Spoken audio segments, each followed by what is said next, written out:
안녕하세요. 오늘 그 요엘과 칼빈의 성령론 또 구약의 성령론에 대한 현대 동향에 대해서 조금 말씀을 드리도록 하겠습니다.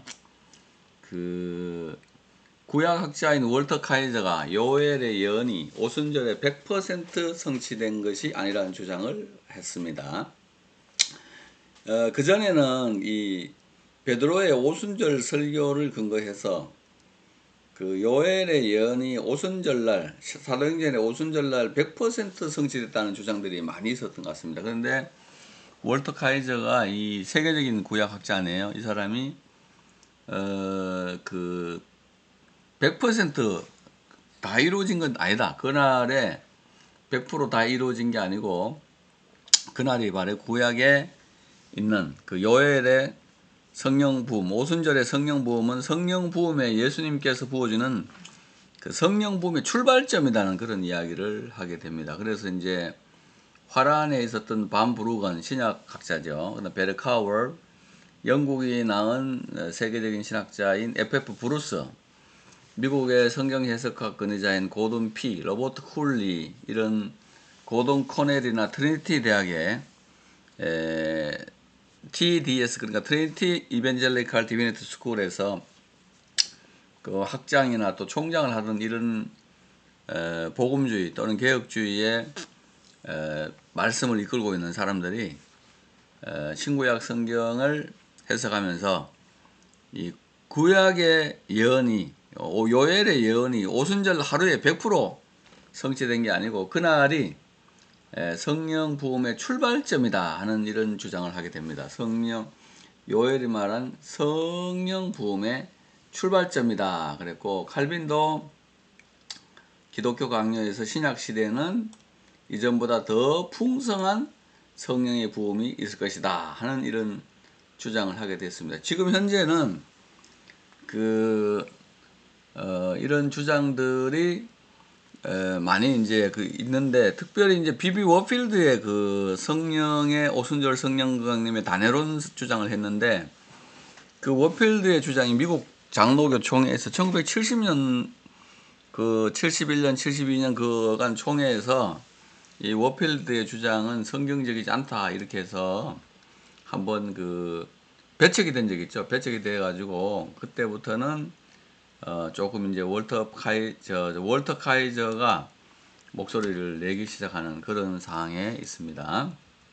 그래서 이제 이 책은 이 요엘과 칼빈의 성령론은 바로 그러한 이 현대 신학의 경향들, 또 현대에서 어떻게 이제 성경을 해석하고 있느냐에 대하여 좀 토의한 책이 되겠습니다.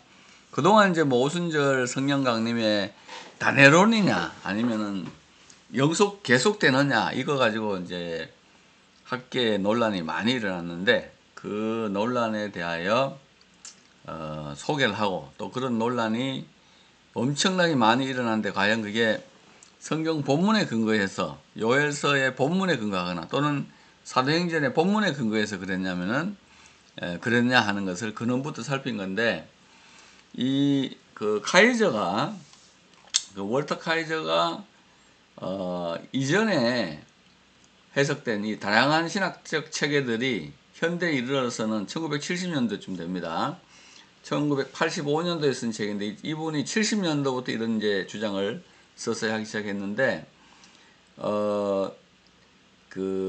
이 요엘서 2장 28절에서 32절을 이제 새로 해석을 해야 된다 이렇게 이야기를 한 거죠. 그래서 오순절날 성령 강림이 100% 이루어진 거냐 아니면 일부가 이루어진지에 대해서 논쟁이 있다. 그러면 이제 카이저 본인은 요엘 예언의 100% 성취, 오순절날 예언이 다 이루어졌기, 요엘의 말세에 내가 내 영으로 모든 육체에 부어주리라는 그 예언이 오순절날 다 이루어졌다는 그 견해에 카이저는 동의하지 않습니다. 왜냐하면 그 본문 자체가 말세에 내가 내 영으로 모든 육체에게 부어준다 그랬는데 무슨 120명이 받은 게 그게 무슨 모든 육체냐 하는 주장이 있고요.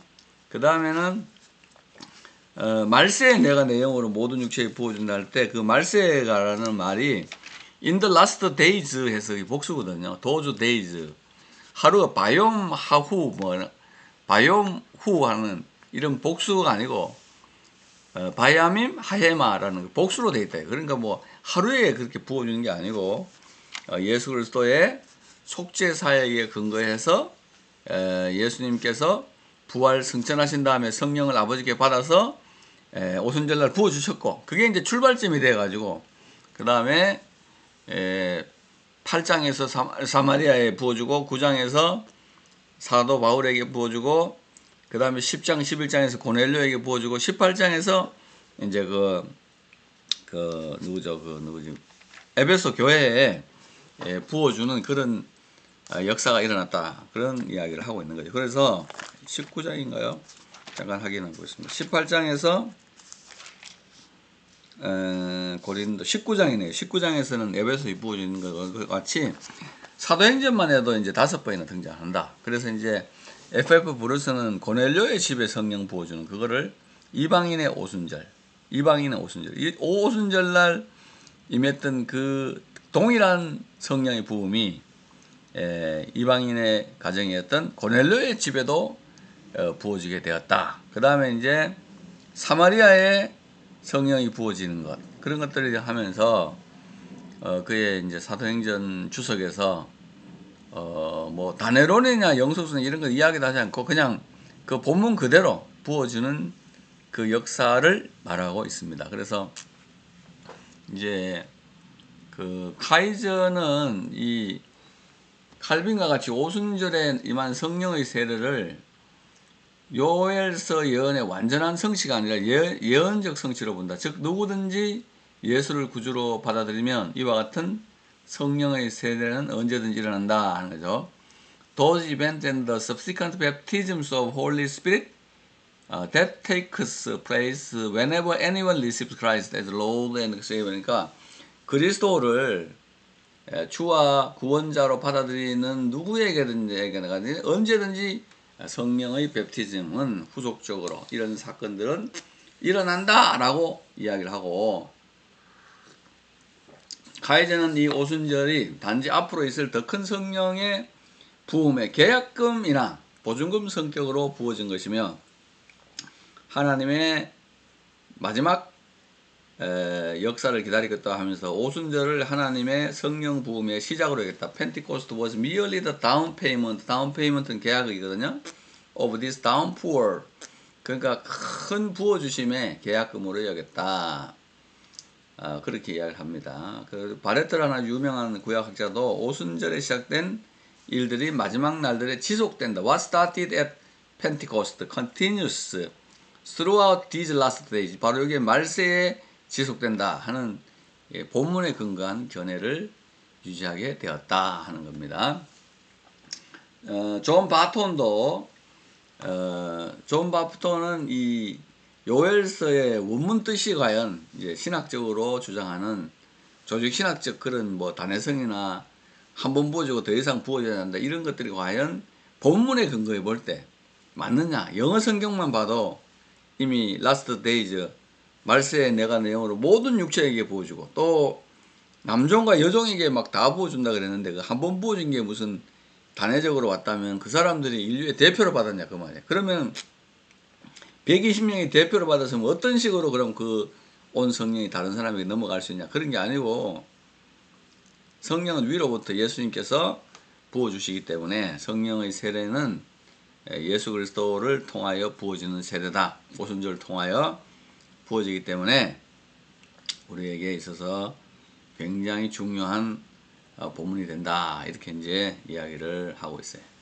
그래서 이제 조직신학의 성령 세례 증빙 본문으로 많이 사용되기 때문에 이것도 한번 살펴보고요. 그 다음에 요엘서의 본문을 인용한 사도행전 2장 16절과 20절 본문에서 파생된 성령 세례론, 오순절 성령 강림의 단회성과 영색성, 방언의 효력과 무효성, 은사의 중주론과 지속론 등에 대해서도 교회 현장을 중심에 도움을 주려는 목적으로 저술이 되었다 하는 것입니다.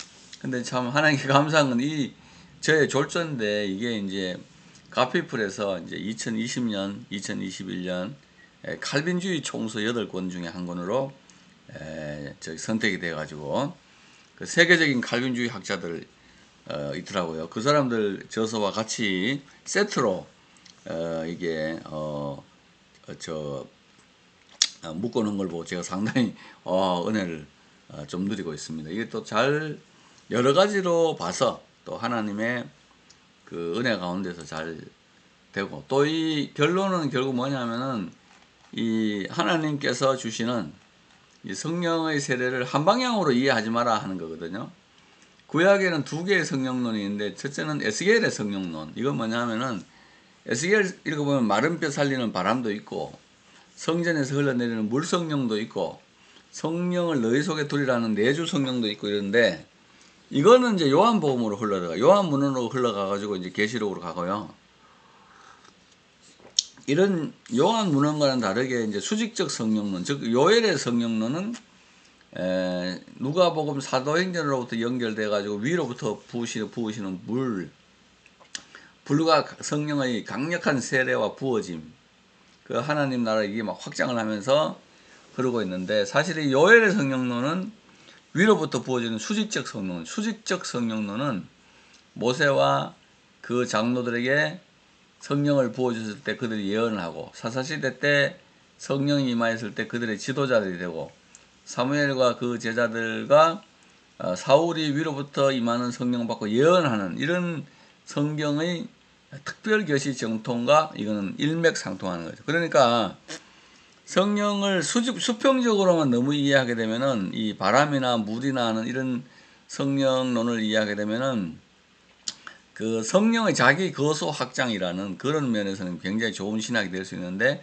위로부터 부으시는 예수 그리스도를 무시하기 때문에, 또 예수 그리스도의 성령의 부으심을 인정하지 않기 때문에 좀 약해지는 경향이 있고, 너무 위로부터 부어준 것만 강조하다 보면은 불로 막 이러다 보면 성령의 요한복음에 나온 인격성을 무시할 수 있기 때문에 그 둘 다 한쪽으로 치우치는 건 위험한 거다. 그래서 수직적이든 수평적이든 이거를 잘 융합해서 우리의 삶 속에 예수 믿음으로 말미암아 하나님의 영이 우리 속에 거하는, 그건 100% 맞잖아요. 근데 그러면서 동시에 예수님께서 구하는 자에게 성령을 주시지 않겠냐, 구하는 자에게 위로부터 부으시는 능력을 주셔서 우리로 하여금 그 성령으로 충만하게 하신다 하는 것을 우리가 볼 수가 있죠. 그 예를 들어서 예수님의 제자들 같은 경우에 예수님이 그 부활하신 다음에죠, 요한복음 20장 22절에 보면은 숨을 내쉬며 가라사대 성령 받으라 그러거든요. 성령 받으라. 그러시고 2장 1절부터 4절 보면은 부활 승천한 다음에 위로부터 부어준다. 확 부어가지고 불과 성령의 강력한 세례가 이루어지잖아요. 근데 또 복음을 전하다가 그들이 또 마음이 약해지니까 4장 31절에 가보면은 또 빌기를 다음에 모인 곳이 진동하더니 저희가 다 성령의 충만을 받아가지고 하나님 말씀을 탐내기 전에 때려 나오잖아요. 그러니까 한 사람에게 있어서 성령의 역사를 한 번으로 이렇게 단회적으로 제한할 아무런 이유가 없습니다. 예를 들어서 구약에 삼손만 하더라도 삼손 위에 성령이 임했다는 말씀이 얼마나 많아요. 그 다음에 이 제자들만 하더라도 숨을 내쉬면서 성령을 받아라. 성령 받으라 했잖아요. 그러니까 이게 예수님께서 불어넣어주는 호흡으로서의 성령. 그 다음에 오순절에 임하시는 불과 방언의 영, 또 불과 외국어 다른 언어를 주시는 영으로서의 성령, 그 다음에 충만의 영으로서 성령이 다 등장하기 때문에 이 개인에게 있어서 예수 믿을 때 우리가 흔히 물세례와 성령세례, 성령 충만 다 받는, 이거는 그 맞는 말이에요. 맞는 말이지만은 군대 생활할 때 이렇게 막 초코파이 때문에 예수 믿고 하는데 그 아들이 성령 세례 받았다 또는 성령 충만하다, 그 자기의 일상적인 삶을 벗지도 않았는데 그런 거 충만하다, 이런 건 믿을 수가 없잖아요. 그 이제 성령의 예수 믿음으로 말미암아 성령 세례, 성령의 충만 이런 것들이 전부 다 동시에 온다, 이런 것들은 이제 처음에는 가톨릭에서 그런 주장을 많이 했는데 이런 신학들이 일정 부분 이제 우리 쪽으로도 많이 흘러오게 되다 보니까 어려움들이 좀 있습니다. 어려움들이 좀 있고요. 그 하나님의 백성들이 성경을 통해서 이제 그 웨스트민스터 신앙고백서 2장 3조에 뭐라 그러죠? 성령은 아버지와 아들로부터 영원토록 나오신다. 성령은 아버지와 아들로부터 영원토록 나오신다. The Holy Spirit is eternally proceeding from the Father and the Son 그러잖아요. 아버지와 아들로부터 영원토록 나오는데 그걸 뭐 한 번으로 제한한다든지 하는 것들은 우리 신앙 고백하고도 사실은 틀리고 신앙 고백하고도 그건 안 맞고 그 다음에 그 성경 본문하고도 좀 덜 맞아요. 성경 본문에는 마지막 날들에 내가 모든 백성에게 남종과 여종에게 막 부어준다 그랬는데 그게 오순절날 하루 받았다는 게 그게 말이 안 되고 우리 교단에 있는 제가 교제하는 목사님들만 보더라도 대부분 대학생 시절에 수련회 같은 거 가서 막 기도하다가 불 받고 목사 되신 분들이 많아요. 하나님의 강력한 기름 부음이 우리를 살리는 거다 하는 거죠. 이 인간의 죄악된 본성을 완전히 불사르는 것은 성령의 강력한 세례가 있어야 된다. 그래서 로이드 존스는 예수 믿음으로 성령이 거하는 그거를 예수 접붙임의 세례라 그러잖아요. 접붙임의 세례. 그 다음에 성령을 막 받아가지고 우리가 복음 전하고 능력 있는 그리스도인의 삶을 살고 하는 거는 그 능력의 세례라는데 아주 잘 나눴어요. 아주 그거를 분명히 이걸 나누고 또 헤르만 바빈 같은 경우는 소명, 중생, 회심, 신앙, 칭의, 수양, 성화, 성도의 견인, 영화 이렇게 돼 9가지인데 6번째까지는 성화 앞에까지는 은혜의 상태, 성화, 성도의 견인, 영화는 영광의 상태라 그랬는데 이 영광의 상태에 들어가려고 할 때 위로부터 부어주시는 성령의 세례가 있어야 되지 않느냐. 성령의 강력한 기름 부음이 있어야 된다. 이런 주장도 일부 했잖아요. 일부 했고. 그 다음에 이제 그 순복음에서는 이거를 제1축복, 제2축복 그러잖아요. 그러니까 이제 제1축복은 예수 믿어 구원받는 게 제1축복이고, 그 다음 제2축복은 성령 받고 방언하는 게 제2축복이라는데 조금 방향이 잘못됐어요.